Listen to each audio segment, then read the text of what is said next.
I want to bring in attorney and contributing columnist at the Washington Post, George Conway. George, great to see you this morning. Look, please, let's just take a step back because this is so unusual. We haven't seen anything like this before.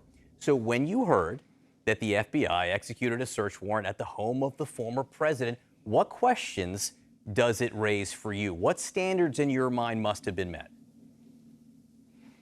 Well, obviously, they have to meet the basic standard of any search warrant. You have to show probable cause that someone, might not be Donald Trump or could be Donald Trump, committed a crime, and probable cause that there is evidence of that crime in the location being searched. And you have to particularize exactly what it is that you're looking for, and you have to put that all in an affidavit that a federal judge reviews and then makes a determination that there is sufficient cause to invade someone's privacy and to come into someone's home and to do this. That's one thing. But again, this is a former president, and the political consequences, the national consequences of going over your skis on this are just too huge for anything but the most significant evidence, I think, that would justify Merrick Garland, who is a cautious and a cautious person, to authorize this, and it had to be authorized by him personally. And so you have to ask, what is it about this particular circumstance that has led the Justice Department to this step? Obviously, they don't quite trust him because they obviously don't think that subpoenaing him or requesting documents from him will get them the answers they want. But what is it that they want? Well, it probably isn't just that he took some documents in a rush and packed them in 15 boxes and shipped them to Mar-a-Lago without focusing on what was in them. Okay, there's got to be something more. Maybe it's the nature of the materials, or it could be that he sent some of them back and represented that. I'm not just speculating here. I mean, you know, he's not the most honest person in the world and not the most meticulous in obeying laws and rules. Maybe he didn't send them all back, and they're suspicious that he did it. That he didn't send them all back. In which case, he might be potentially liable for making false statements through his lawyers to the National Archives. We don't know. Again, we don't know. We need to see what the FBI presented to this federal judge.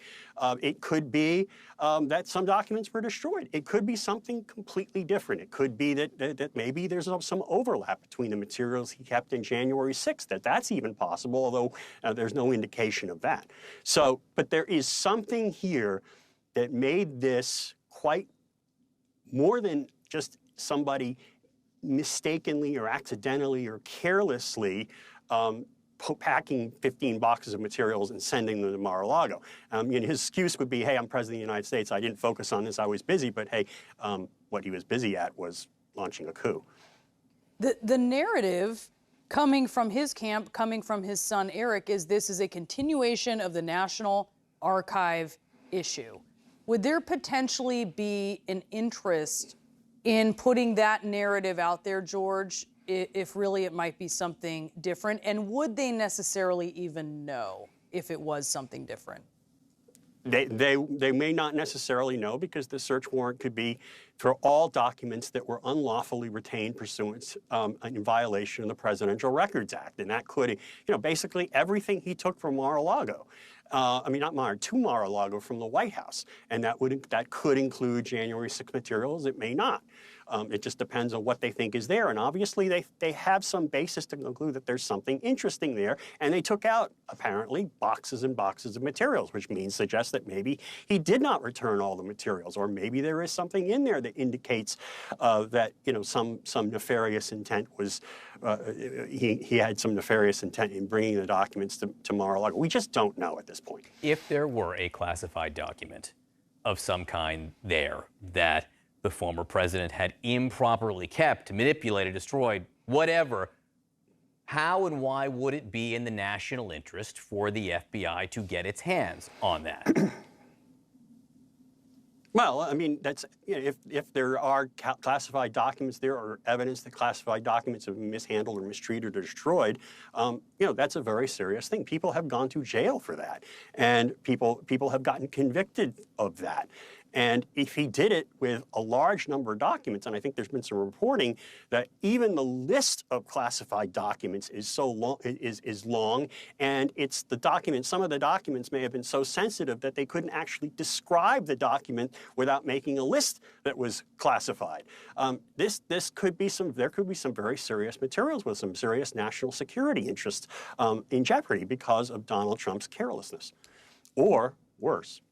Why should this be viewed, or should it not be viewed, as these DOJ probes encircling or getting tighter around Donald Trump? Oh, it absolutely is. I mean, the fact that, I mean, they have crossed, I hate the metaphor because people are using it, it's getting overused, they crossed the Rubicon here. This is a very serious, it's unprecedented for a search to, I mean, not even San Clemente, Richard Nixon's house in San Clemente was searched by the FBI, as far as I know. And so it's just a remarkable thing to see that the FBI and the Justice Department would take such a step.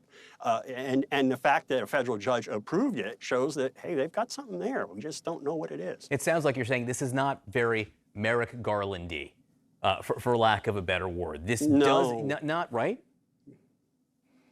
No, well, I mean, it is Merrick Garland-y in the following sense. He truly believes, as he has said repeatedly, that no one is above the law. And so this is an example of that. But it's also, it is not necessarily Merrick Garland-y in the fact that it's no matter what the predicate is, it's a bold step. So, he's not someone who does things rashly. So you have to tend to conclude that there is something there behind the curtain that would surprise us or shock us or something. How seriously should Donald Trump be taking this, do you think, George? I think any time the Federal Bureau of Investigation comes to your house early in the morning and knocks on the door and starts rummaging through your home with a list of things that it's specifically looking for, you should be worried. You have heard, no doubt, since... And I'd be worried if I was him.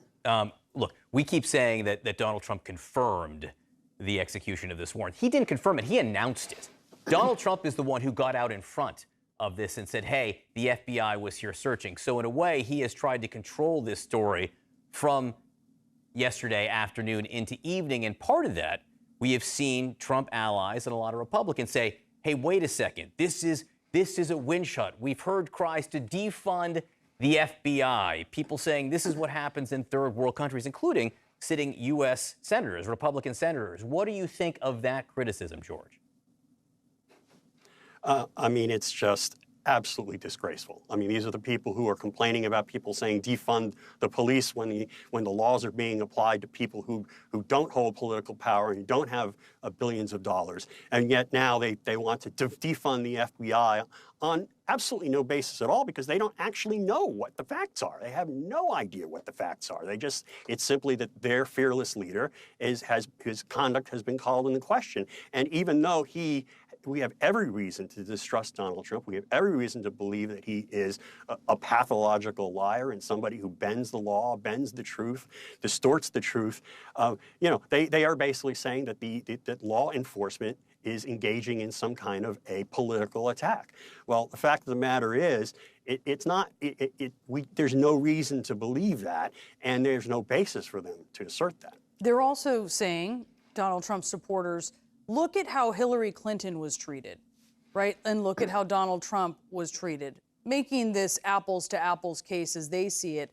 And they're saying that Donald Trump is being treated differently. How do you see it? I think Hillary Clinton would beg to differ. I mean, she went through a very lengthy investigation of a year and a half.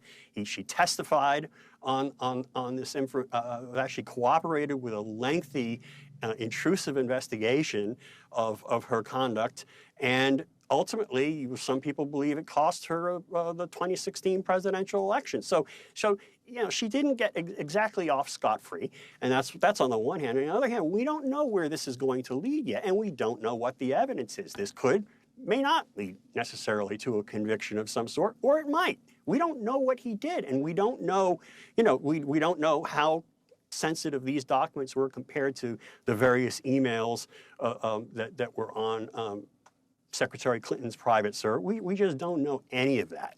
And to prejudge it in that way is just intensely hypocritical, because these people are the same people who were saying, lock her up. And so if you were to apply the same standards here, they should be saying, lock him up. George Conway, great to have you here helping us understand what we know and, frankly, what we don't know or still need to find out in this story, because there are so many questions out there. Thank you so much, George.